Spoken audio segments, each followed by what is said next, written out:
Nerdy for 30. To meet your boy Seed, the host of most of the things right here on Paprika, man, as we keep the Nerdy for 30 train right on a rolling. If this is your first experience with a Nerdy for 30 episode, welcome. You got a little bit of catching up to do, but not too much catching up to do. What we're doing here on Nerdy for 30 is we took the 30 films that comprise the Marvel Cinematic Universe. By we, I mean 30 Paprikans sat down and hashed out a list, the master list, the knock list of what we think is the definitive ranking of these MCU movies. We started at number 30, and we're making our way on up to number 1, man. And what's today's reveal? Today's reveal is number 8, Captain America Civil War. The third Captain America movie, directed, the second one directed by the Russos, man. This tagline, divided we fall. Yeah, okay, I'll give it a B-, man. Following the events of Age of Ultron, the collective governments of the world pass an act designed to regulate all superhuman activity.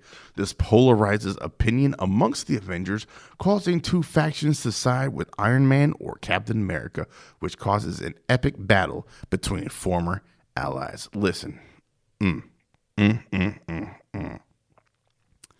This movie, man, you know, people call it Avengers 2.5, whatever you want to call it. It is, I think, when we all realize that, MCU is here to stay. The fact that they managed to pull all of this off, pull off the division between the Avengers, between Cap and Tony, while telling the relationship between Bucky and Steve, while struggling to also fit in Iron Man's guilt on his part in Sokovia, especially, while also, weaving in the earliest beginnings of Wanda's guilt and grief due to all the innocent lives she caused in Lagos by blowing up Crossbones. Like, there's a lot of shit happening. There's a lot of ingredients sprinkled into this stew. That's just pure dopeness. Honestly, the Berlin battle, and Zemo's one of the best Avengers villains, never really lifting too much of a finger against any of them. He just plots and schemes and plots and dances in clubs, and he manages to turn all the Avengers against each other. This is the first appearance of King, or what would become King T'Challa, the Black Panther, man, making a grand old debut in this joint, man. The Berlin airport fight is why people showed up. I think that airport fight does not disappoint in any way, shape, or form. And the battle lines are drawn, and it's just glorious to see it all, which kind of starts in the argument in Avengers.